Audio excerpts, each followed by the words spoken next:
June 14th, 1942. Camp O'Donnell, Luzon, Philippines. 3:47 p.m. The smell hit Private James Holloway before consciousness fully returned. Not the clean, metallic tang of blood he remembered from field hospitals, but something older, more fundamental. The sweet rot of gangrene mixed with dysentery's liquid stench, overlaid with the fermented rice smell of beriberi sweat. His eyes cracked open to bamboo slats above him, gaps between them showing a sky so blue it seemed obscene. He was dying. He knew this with the certainty of a man whose body had already begun its final negotiations with gravity. 94 pounds on a 6-foot frame. Legs swollen to twice their size with wet beriberi, skin stretched so tight it wept clear fluid. 3 months since Bataan fell. 2 months since the death march. 6 weeks since his last semi-solid bowel movement. The math was simple, brutal, final. They had dragged him here this morning. 0 ward. Everyone knew what it meant. The hut where men came to die, where the Japanese couldn't be bothered to count the bodies anymore. Just another bamboo cage among hundreds. But this one faced away from the compound, toward the jungle, as if even the architecture was preparing him for departure. A shadow crossed the strips of light above him. Footsteps. American boots, not the split-toed tubby of the guards. Holloway tried to turn his head, managed only to roll his eyes. A face materialized in his peripheral vision. Thin, yes, everyone was thin, but the eyes were different. Alert, purposeful, alive in a way that seemed impossible here. Drink this. A voice, barely above a whisper. Southern accent, Tennessee maybe. A hand slipped under his head, lifted it with surprising gentleness. Something touched his lips. Not the brackish camp water, not the thin rice gruel. Something else. It tasted of yeast and salt, slightly bitter, almost medicinal. Every hour, the voice said. You'll live. Holloway wanted to laugh, but his diaphragm had forgotten the motion. Live. In 0 ward. In this place, the guards called Jigoku, hell, and the prisoners had stopped contradicting them. But then he saw it. Through the gaps in the bamboo wall, past the shoulder of the man who was now lowering his head back to the mat, Holloway glimpsed something that made no sense. Another prisoner, shirtless, back covered in tropical ulcers, was carefully, impossibly carefully, dripping liquid from a hollowed bamboo stalk into another man's arm. Not onto the arm. Into it, through something that looked like a needle but couldn't be, because needles didn't exist in Camp O'Donnell. Medicine didn't exist. Hope didn't exist, yet there it was. The man attending Holloway followed his gaze, then looked back with something that might have been a smile on a face that still remembered how. Welcome to 0 ward, Private. I'm Captain Ben Carter. We've been expecting you. To understand what Holloway had stumbled into, you must first understand what American military doctors believed about themselves in the spring of 1942. They were the best equipped, best trained medical corps in human history. They had sulfur drugs, morphine, surgical steel, plasma, antibiotics. They had read Halstead and Cushing, trained at Johns Hopkins and Massachusetts General.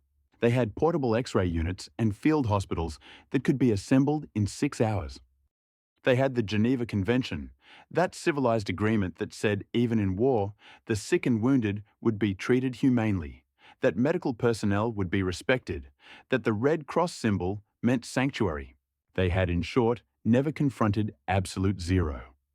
The 75,000 men who surrendered at Bataan in April 1942 included approximately 1,200 medical personnel. Doctors, nurses, dentists, medics, corpsmen. They marched into captivity carrying their ethics, their training, their assumptions about human decency, packed as carefully as if these things had weight and mass. The death march stripped them of everything else. 65 miles in 6 days, no food. No water, except what could be stolen from carabao wallows. Men shot for stopping to help fallen comrades. Men bayoneted for asking for water. Men beheaded for sport by guards who had been taught that surrender was the ultimate dishonor, that prisoners were Horyo, captives, less than human, unworthy of Bushido's protection. Between 500 and 1,000 men died on that march. The Japanese didn't count. Neither did the exact number of medical personnel among them. But Lieutenant Terence Walsh, a dental officer from Milwaukee, kept a mental tally in his head, whispering names like a rosary as he walked. 57 medical professionals dead before they even reached the camps. The survivors arrived at Camp O'Donnell on April 15, 1942, with nothing but the clothes on their backs and a question that would haunt them for the rest of their lives. How do you practice medicine when medicine itself has been eliminated? Camp O'Donnell was not designed to kill precisely. It was designed to make killing unnecessary. Let the prisoners die on their own, of their own weakness, their own failure to understand that surrender meant forfeit of all rights, including the right to continued existence. The camp sprawled across 100 acres of former Philippine Army barracks, surrounded by barbed wire and guard towers. The barracks themselves, rows of bamboo and nipa palm huts, could theoretically house 10,000 men. The Japanese crowded 50,000 Americans and Filipino prisoners into them. Do the math. 5 men per sleeping space designed for one. No beds, just bamboo slats. No latrines adequate for the population, just slit trenches that overflowed within days, seeping into the camp's water supply. One water spigot for thousands of men. Lines that lasted 6 hours under the Philippine sun for a single canteen of water that would give you dysentery within days. The rations, 500 grams of rice per day. Sometimes, when the Japanese felt like delivering it. Rice that was often rotten, crawling with weevils, mixed with stones and rat feces. Cooked into lugao, a thin gruel that provided approximately 600 calories. A man doing nothing but lying still requires 200 calories to survive. Men hauling water, digging graves, working the Japanese farm details needed 3,000. The numbers were clear from the start. At Camp O'Donnell, between April and July 1942, approximately 1,500 Americans died. 25 per day, 1 per hour. Not from violence, not from execution, but from what the doctors recognized as systematic starvation complicated by disease. But the deadliest element wasn't hunger. It was something the medical textbooks had barely mentioned. Vitamin deficiency at industrial scale. Beriberi. The word sounds almost gentle, like a bird's call. It's anything but. Thiamine, vitamin B1, is destroyed by heat, by processing, by milling rice to white. The human body stores enough thiamine for about 3 weeks. Then the nervous system begins to dissolve. There are 2 types. Dry beriberi attacks the peripheral nerves. Your feet start tingling, then go numb. The numbness climbs your legs like rising water. Your muscles waste away until you cannot stand, cannot walk, can barely crawl. Your hands lose their grip. You drop things. Then you drop yourself. Wet beriberi is worse. It attacks the cardiovascular system. Fluid accumulates in the tissues, the legs, the abdomen, the lungs. You swell like a corpse left in water. Your skin stretched so tight it splits and weeps. Your heart, unable to pump against the fluid, begins to fail. You drown from the inside, in your own fluids, while your brain remains alert enough to understand exactly what's happening. By June 1942, 70% of prisoners at Camp O'Donnell had beriberi in one form or another. Pellagra came next. Niacin deficiency. The 4 Ds, dermatitis, diarrhea, dementia, death. The skin cracks and peels, particularly on sun-exposed areas, leaving raw patches that never heal. The gut lining disintegrates, turning every meal into liquid within hours. The brain begins to malfunction. Hallucinations, paranoia, profound depression. Men would walk into the barbed wire, deliberately, calmly, as if it were a door they expected to open. Then malaria. The plasmodium parasite was already endemic in the Philippines, but in healthy men, it was manageable. In starving men with no quinine, no mosquito nets, no window screens, it became epidemic. The fever cycles. Chills so violent men broke their teeth chattering, then heat so intense they became delirious. The anemia that followed, as the parasite destroyed red blood cells. The cerebral complications that killed quickly, mercifully, and dysentery. Both amoebic and bacillary strains. The endless liquid evacuations that dehydrated men in days, that turned the camp into a landscape of men crawling toward latrines they wouldn't reach in time, of men too weak to move lying in their own waste, of men who gave up trying. By any medical standard, Camp O'Donnell should have been 100% fatal within 6 months. It wasn't. Because of what was happening in Zero Ward. Captain Ben Carter had been a thoracic surgeon at Vanderbilt before the war. He had trained under Alfred Blaylock, had published 3 papers in the Journal of Thoracic Surgery. had a faculty position waiting for him when his army stint finished. He had expected to spend the war setting up field hospitals behind the lines, maybe 30 miles from combat, with supply lines and proper equipment and the rule of law. He had not expected to become a combination of Leonardo da Vinci, Thomas Edison, and Jean-Henri Dunant, inventing medicine from scratch in a bamboo cage where every act of healing was technically a capital offense. When Carter arrived at Camp O'Donnell with the first wave of medical officers, the Japanese commander, Captain Yoshio Tsuneyoshi, made the situation clear. Medical personnel would receive no special treatment. No supplies, no medicine, no tools. They could work in the hospital area, 3 bamboo huts designated for the sick, but they would work with nothing. The Japanese, Tsuneyoshi explained through an interpreter, did not feel obligated to waste resources on men who had dishonored themselves through surrender. So Carter and the other medical officers took inventory of what they actually had.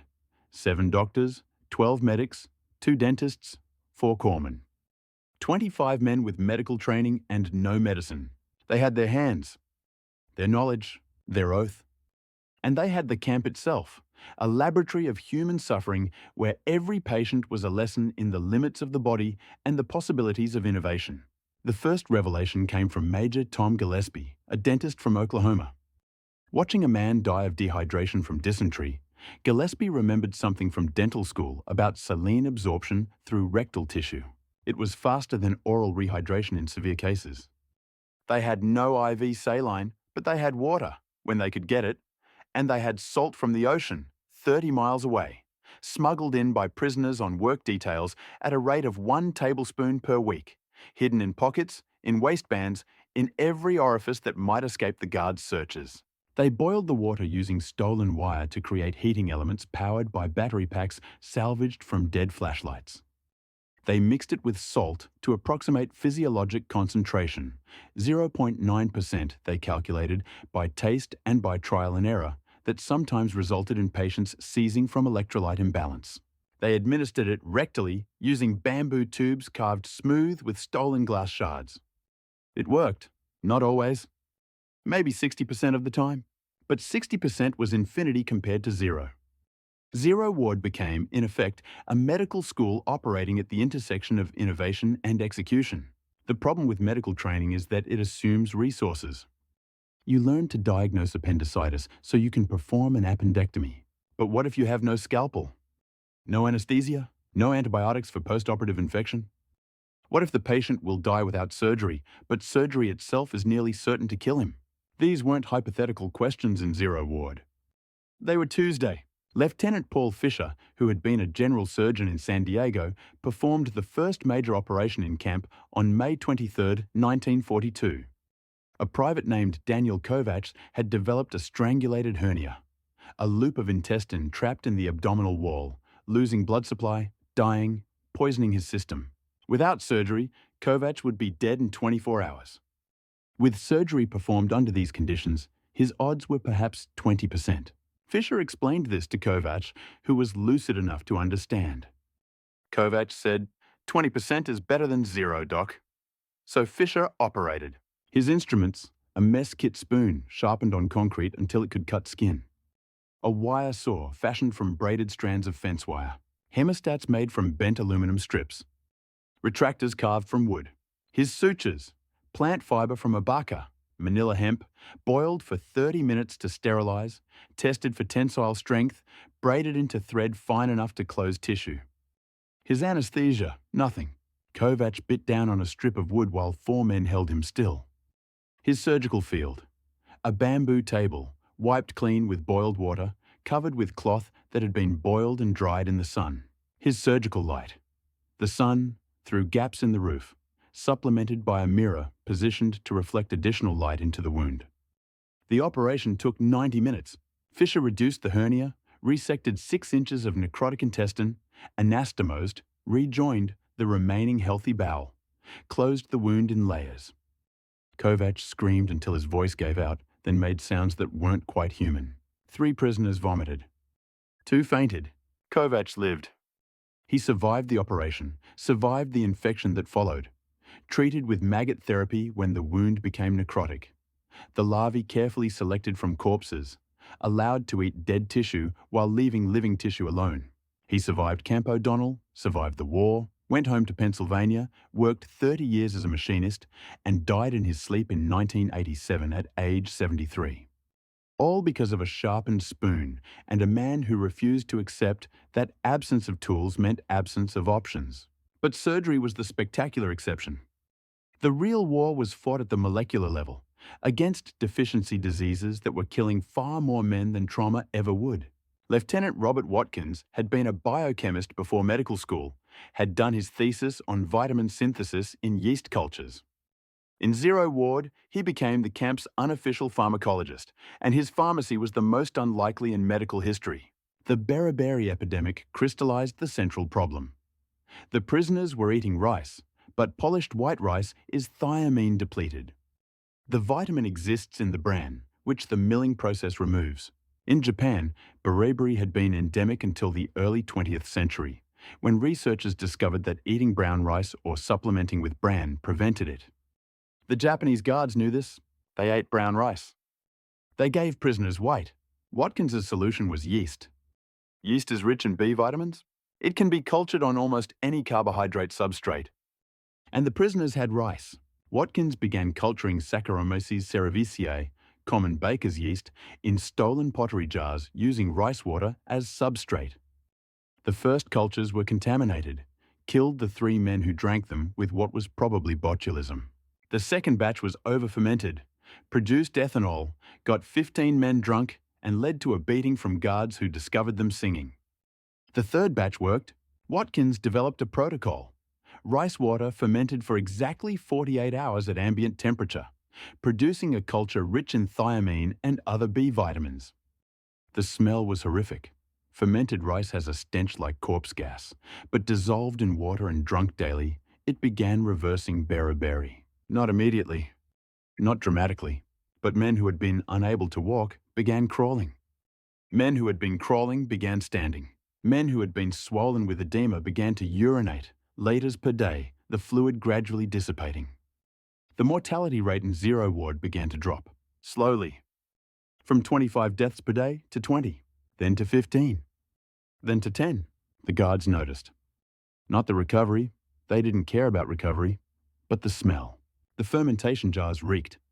In July, a guard discovered Watkins's operation, smashed the jars, beat Watkins unconscious with a rifle butt. Watkins had a skull fracture, a subdural hematoma, and a prognosis that Fisher rated at 50-50. But before he lost consciousness, he whispered the protocol to Captain Carter, who whispered it to 6 others, who dispersed the knowledge through the medical corps like a virus, impossible to eradicate. Within a week, there were 30 fermentation operations scattered throughout the camp. The guards smashed them when they found them. The doctors rebuilt them. It became a war of attrition, fought with pottery jars and yeast cultures, where casualties were measured in beriberi cases prevented. The water problem was more fundamental and more lethal than vitamin deficiency. Every water source in camp was contaminated. The single spigot delivered water drawn from a well that was downstream, literally downstream, from the latrines. The camp's topology ensured that human waste seeped into the water table. Boiling helped, but required fuel the prisoners didn't have, and boiled water didn't address the central problem. For surgery, you needed sterile water. Not boiled, sterile. Water so pure it could be safely introduced into the bloodstream or body cavity. In a hospital, you'd use an autoclave. In the field, you'd use pressurized steam sterilization. In Zero Ward, you had nothing but fire, bamboo, and desperation. Captain Carter designed the still. It was based on a principle he half remembered from chemistry class.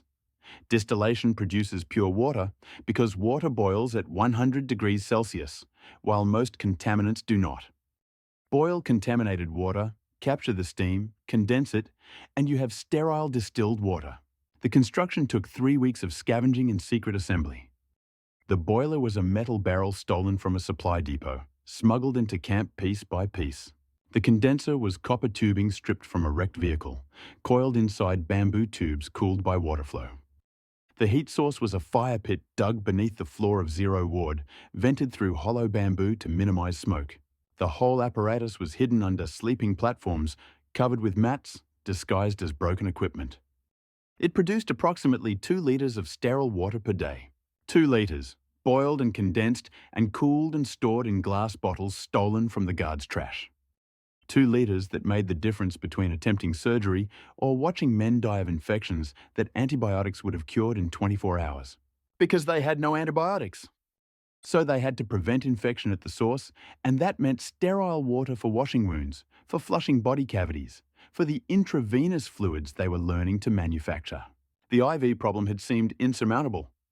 Intravenous fluid administration requires 3 things: sterile fluid, a delivery system, and a needle capable of piercing a vein.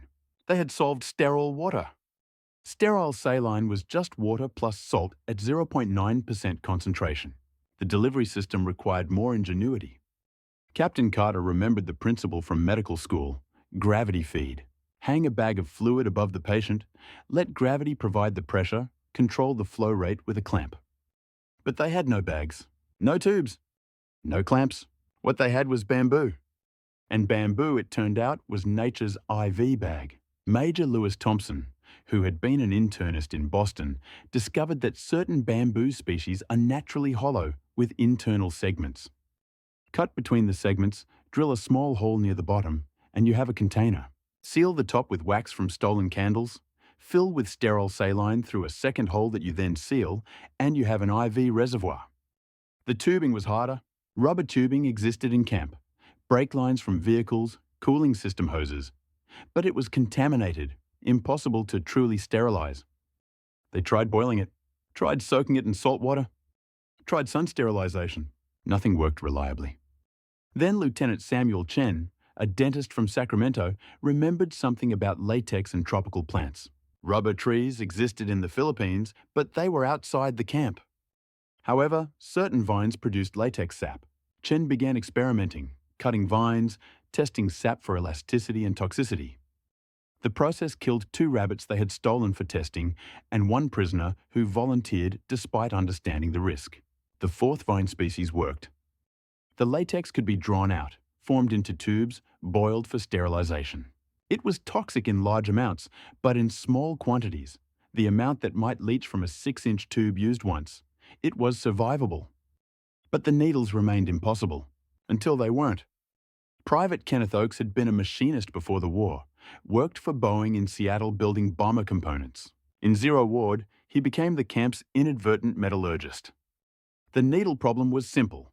Human veins are small, approximately 3 to 5 millimeters in diameter, and thick-walled. You need something strong enough to pierce the wall, hollow to allow fluid passage, sharp enough to minimize trauma, and smooth enough not to shred the vein. Medical needles are manufactured to tolerances of a few micrometers. Oakes had a file, stolen metal scraps, and a piece of broken glass for grinding. He started with aluminum, soft enough to work but too weak, it bent before piercing skin. Then brass, scavenged from shell casings, but it was too brittle, snapped inside veins, causing embolisms. Then steel wire from barbed wire fencing, sharpened to a point, but it was solid, not hollow. The breakthrough came from a broken harmonica. The reeds, thin metal strips, were hard steel, could be sharpened, could potentially be rolled into tubes. Oakes experimented for 2 weeks, heating reed metal over stolen fires, hammering it around wire mandrels to form tiny tubes, grinding the tips to sharp bevels, polishing with progressively finer abrasives until the surface was smooth enough not to cause thrombosis. The first needle took 60 hours to make. It was 7 millimeters long, 16 gauge, larger than modern IV needles, but small enough to access a vein. Oakes tested it on himself, pushing it into the vein at his elbow. It hurt like hell. It bruised, but it worked. He made 3 more, then 6, then 12. Each one required hours of patient labor, work that had to be done in secret, hidden from guards, with tools that couldn't exist and materials that weren't available. By August, Zero Ward had a functional IV system, bamboo reservoirs, latex tubing, hand-forged needles. The system was crude, failure-prone, dangerous. 20% of attempts resulted in infection. 10% caused phlebitis, vein inflammation. 5% caused embolisms that killed. But for patients dying of dehydration, for men too weak to swallow, for soldiers whose dysentery was so severe that oral rehydration was impossible, that crude system was the difference between death and the possibility, just the possibility, of survival. The malaria problem required a different kind of impossibility. Quinine, the standard anti-malarial, came from cinchona bark, which grew in South America and Java, but not in Luzon. The Japanese had quinine but weren't sharing. Prisoners who contracted malaria either survived on their own or died, usually from the anemia and prostration that follows repeated malarial attacks. By June 1942, approximately 80% of prisoners were infected. Many were surviving, but the repeated fever cycles left them weak, delirious, unable to work, barely able to care for themselves. Lieutenant James Morrison had been a botanist before medical school, had studied medicinal plants at Cornell. In Zero Ward, he became the camp's experimental pharmacologist, testing every plant in the camp compound for anti-malarial properties. The methodology was grimly straightforward. Find a plant, prepare an extract, test it on malaria-infected prisoners who volunteered as subjects. If they improved, try to replicate the result. If they died, move on to the next plant. Morrison tested 53 plant species in 3 months. 47 did nothing. 3 killed. Cardiac glycosides, Morrison guessed, causing arrhythmias. 2 caused hallucinations so severe the test subjects had to be restrained. 1 worked. Sort of. Artemisia vulgaris, common wormwood, grew wild near the camp. Morrison prepared infusions, decoctions, tinctures, trying to isolate whatever compound might have anti-malarial activity. The results were inconsistent. Some patients improved, others didn't, but there was enough signal through the noise that Morrison kept refining the protocol. Modern medicine would later discover that Artemisia species contain artemisinin, one of the most effective antimalarials ever discovered, the basis for the artemisinin combination therapies that today save millions of lives per year from malaria. Morrison didn't know he was onto something revolutionary. He just knew that men who drank his bitter wormwood tea sometimes survived malaria, and that was enough. Private Holloway had expected to die.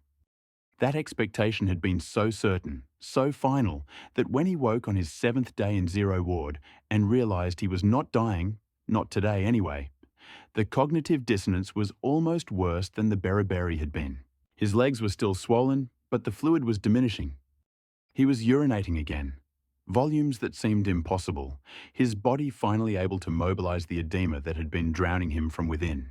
Someone, Captain Carter, had been giving him the yeast culture 3 times daily, making him drink it despite the taste, despite the smell, despite Holloway's protests that he'd rather die than consume something so vile. But he wasn't dying. He was impossibly improving. And as the fog of near-death lifted, Holloway began to understand what he was witnessing. Zero Ward wasn't a ward at all. It was a laboratory, a factory, a resistance cell. The dying prisoners sprawled on bamboo mats were also the test subjects, the inspiration, the reason for everything happening in the shadows and gaps where the guards couldn't see. He watched Captain Carter perform another surgery, this time removing a tropical ulcer that had eaten through a man's calf muscle down to bone. Watched Fisher debate with Watkins about fermentation temperatures, calculating optimal conditions for vitamin production.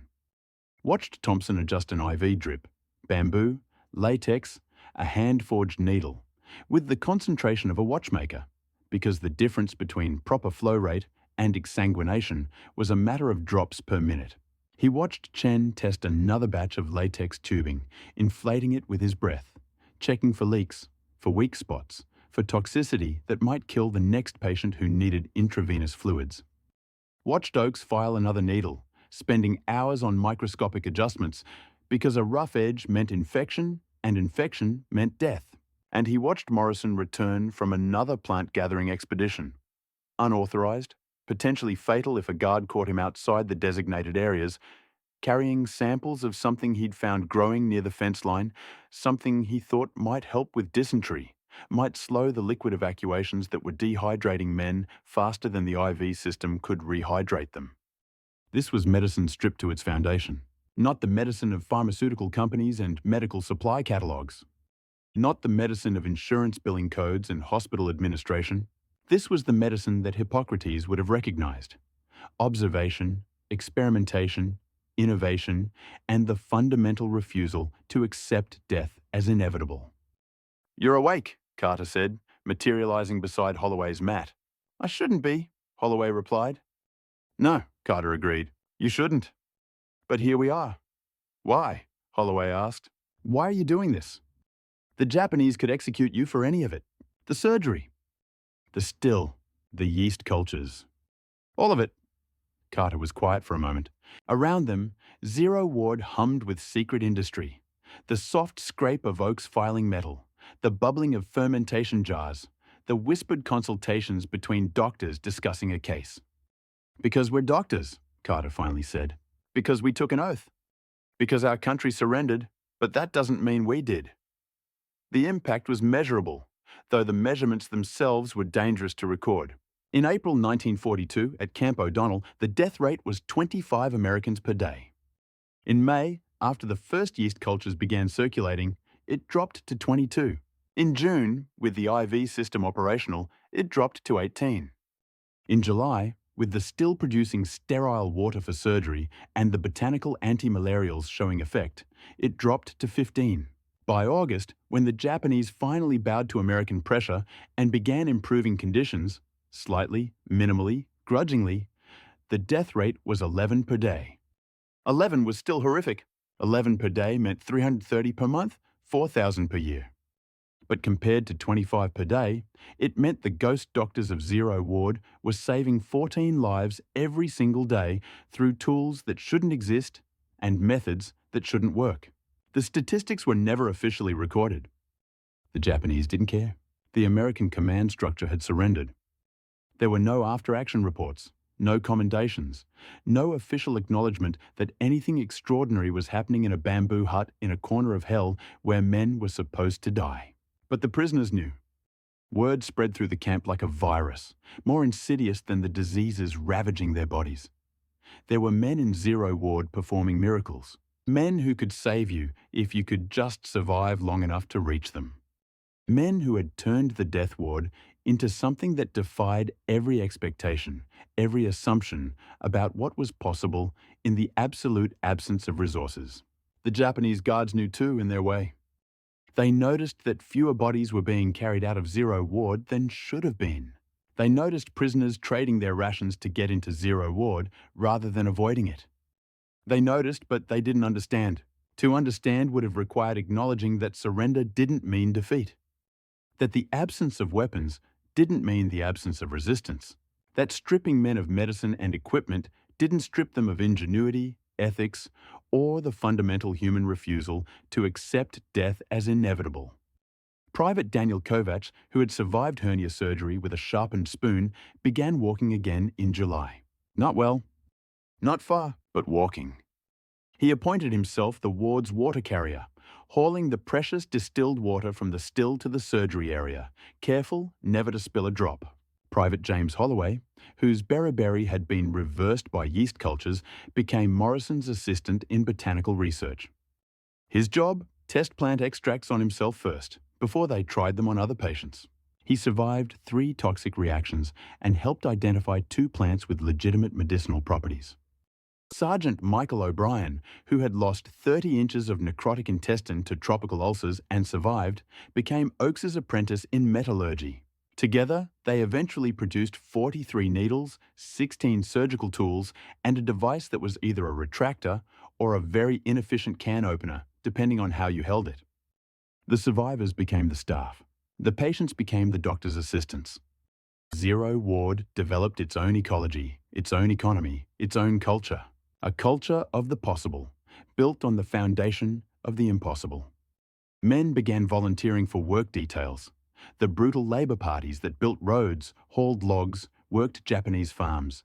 Not because the work was desirable, but because it provided access to the outside, to materials, to plants and metal, and anything that could be smuggled back into camp and transformed into medicine. The penalty for smuggling was execution. The guards made examples. Public beatings, sometimes hangings, for men caught with contraband.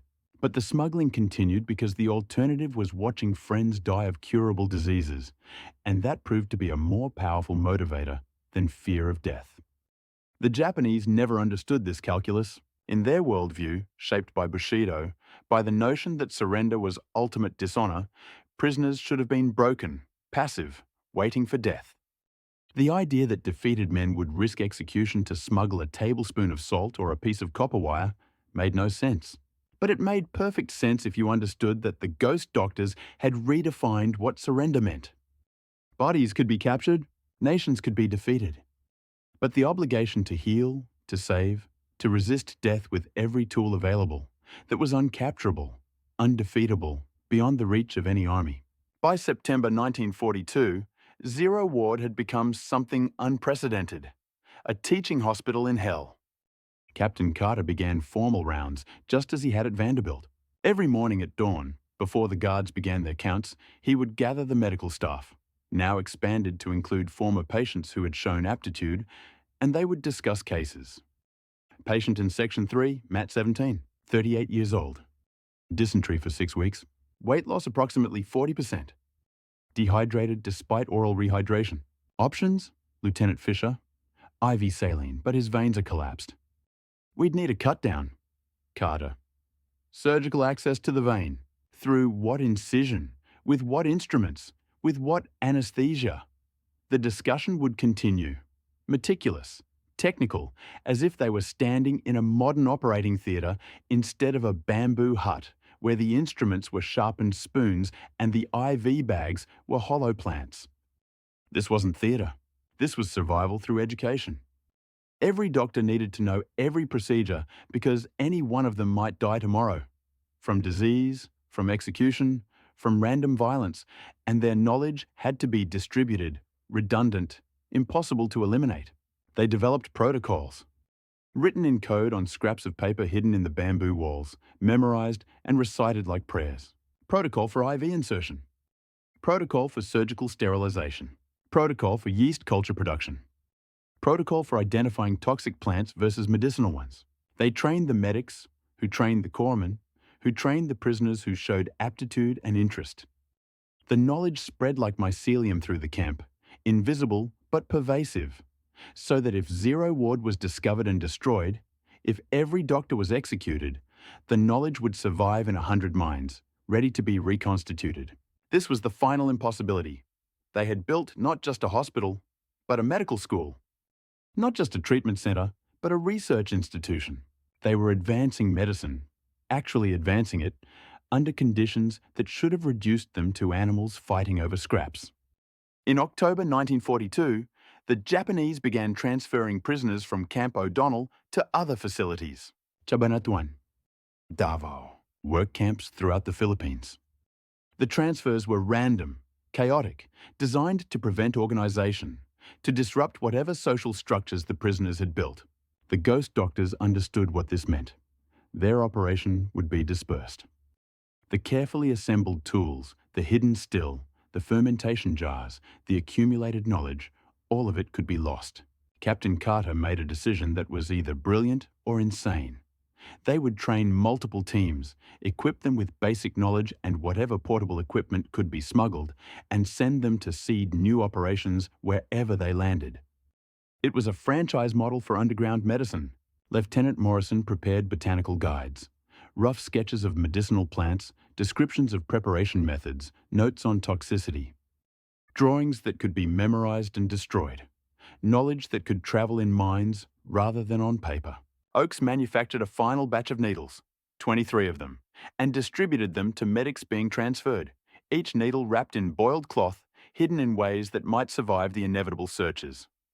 Watkins transcribed his fermentation protocols onto 6 small pieces of cloth, using charcoal as ink.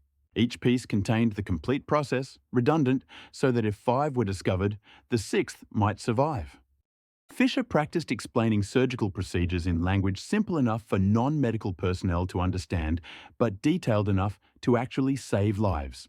He trained 15 men in basic surgical technique: how to hold a knife, how to identify anatomy, how to close a wound, knowing that most of them would never use the knowledge, but that 1 or 2 might save dozens of lives. When the transfers came, the ghost doctors didn't resist. They couldn't. But they ensured that what they had built, the knowledge, the techniques, the fundamental refusal to accept death as inevitable, would metastasize throughout the Japanese prison camp system. Private James Holloway was transferred to Bataan in November 1942. He carried with him a needle wrapped in cloth, a piece of fabric with fermentation protocols, and Morrison's botanical knowledge memorized in his head. Bataan was larger than O'Donnell, more organized, but no less deadly. The death rate was lower, only 10 per day. But the fundamental conditions were the same: starvation, disease, deliberate medical neglect. Holloway found the hospital area, another collection of bamboo huts, and asked for the senior medical officer. He was directed to a major named William Evans, a career army doctor who looked like he'd aged 30 years in the 6 months since Bataan fell. "I know how to make IV needles," Holloway said without preamble, "and yeast cultures for beriberi, and identify plants for malaria. I was in Zero Ward." Evans stared at him. "Zero Ward is a myth." "No, sir," Holloway said. "It's a blueprint." Within 3 weeks, Bataan had its own underground medical operation. Not as sophisticated as Zero Ward, they lacked some of the expertise, some of the tools, but functional. Enough to start saving lives. Enough to start training others. The same pattern repeated throughout the archipelago. Wherever Zero Ward veterans landed, they seeded new operations. Davao, Bilibid, Clarkfield. Work camps whose names have been forgotten, but whose survivors remember the men who arrived with impossible knowledge and implausible tools. The Japanese never connected the dots. To them, these were just prisoners, defeated, dishonored, waiting to die. They didn't see the network forming, the knowledge spreading, the resistance metastasizing in the form of bamboo IV drips and yeast cultures and hand-forged needles. But the prisoners saw it. And they understood. Zero Ward hadn't been defeated by dispersal. It had been multiplied. The statistics are fragmentary, incomplete, contested. The Japanese destroyed most camp records before the end of the war. American post-war investigations were hampered by missing documentation, by the chaos of liberation, by the simple fact that much of what happened in places like Zero Ward was never officially recorded in the first place. But we can estimate approximately 25,000 American prisoners of war died in Japanese captivity during World War II. The mortality rate was roughly 40%, compared to 1% for American POWs held by Germany. At Camp O'Donnell, before conditions improved in late 1942, the death rate was approximately 25 per day. After the ghost doctor's interventions, it dropped to 11 per day. That's 14 lives per day. Over 6 months, that's approximately 2,500 lives. But the impact of Zero Ward extended beyond O'Donnell. The techniques developed there, the IV systems, the vitamin supplements, the surgical innovations, the botanical medicines, spread throughout the POW camp system. Veterans of Zero Ward trained doctors at Bataan, Davao, Bilibid, and dozens of smaller camps. If we conservatively estimate that Zero Ward-inspired techniques reduced mortality by 25% in camps where they were implemented, and that they reached perhaps 40% of the American POW population, the lives saved could number in the thousands. 5,000. Perhaps 10,000. These are not solid numbers. They cannot be. But they represent something more important than statistics. They represent the measurable impact of refusing to surrender to despair, of maintaining humanity and medical ethics in conditions designed to eliminate both. When American forces finally liberated the Philippine camps in early 1945, they found men who should not have been alive. Men weighing 70 pounds on 6-foot frames, kept alive by IV fluids administered through bamboo and hand-forged needles. Men recovering from surgeries performed with sharpened spoons, wounds closed with plant fiber sutures, infections treated with maggot therapy and experimental botanical compounds. The liberating medical personnel couldn't comprehend what they were seeing. Major Thomas Hewlett, arriving with the 1st Cavalry Division at Bataan in January 1945, wrote in his diary, "The medical situation defies belief. These men have been performing procedures we thought impossible without modern equipment. They've been doing it for 3 years. The ghost doctors didn't consider themselves heroes. Most of them never spoke about what they'd done, Not publicly, not for attribution. Captain Ben Carter returned to Vanderbilt, resumed his surgical practice, published papers on thoracic surgery, and never mentioned Zero Ward in any professional context. He died in 1982, and his obituary made no reference to the 3 years he spent inventing medicine from nothing in a Japanese prison camp. Lieutenant Morrison became a botany professor at Cornell, published extensively on medicinal plants, and occasionally dropped hints in his lectures about field research conducted under adverse conditions in the Philippines without elaborating. Oakes returned to Boeing, worked on the 707 project, retired to a quiet life in Seattle, and took his metallurgical secrets to the grave. Why the silence? Perhaps because what they had done was so far outside normal medical practice that it seemed unprofessional to discuss. Perhaps because the trauma was too deep to revisit. Perhaps because they understood that their real achievement wasn't the individual innovations, but the collective refusal to accept death as inevitable. And that kind of achievement doesn't translate well to journal articles or award citations. Or perhaps because they knew that the real story wasn't about them at all. It was about the 10,000 men who survived the camps, who came home, who lived lives and raised families and died old, because someone refused to accept that the absence of medicine meant the absence of healing. Private James Holloway survived the war. He returned to Iowa, married his high school sweetheart, had 4 children, worked as a county agricultural extension agent, and lived to be 83 years old. He never talked about the camps with his family. Never mentioned Zero Ward or Captain Carter or the yeast cultures that saved his life. His children knew he'd been a prisoner of war, knew it had been difficult, but no details, no stories, no specifics. In 2003, 3 years before his death, his granddaughter, a pre-med student at the University of Iowa, interviewed him for a history project. She asked him what kept him alive in the camps. Holloway was silent for a long time. Then he said, "The doctors. We had doctors who wouldn't quit. But there was no medicine," his granddaughter said. "I've read about the camps. There was nothing. That's what made it miraculous," Holloway said. "They had nothing, so they made something. They made it from bamboo and wire and stolen metal and plants they tested on themselves. They performed surgery with sharpened spoons. They made IV needles from harmonica reeds. They cultured vitamins in pottery jars. And they did it all knowing the Japanese could execute them any day for any of it." "Why?" his granddaughter asked. "Because they were doctors," Holloway said. "Because they took an oath. Because when everything else had been taken from us, our freedom, our dignity, our country, our hope, they still had their obligation to heal, and nobody could take that away." He died 3 years later, in his sleep, comfortable, surrounded by family, his body finally giving out at an age that should have been impossible for a man who had weighed 94 pounds and been hours from death in June 1942. At his funeral, his granddaughter read a eulogy that mentioned his service, his survival, his long life. She ended with a question he had asked her during that interview. A question she couldn't answer then and couldn't answer now. But that seemed important to share.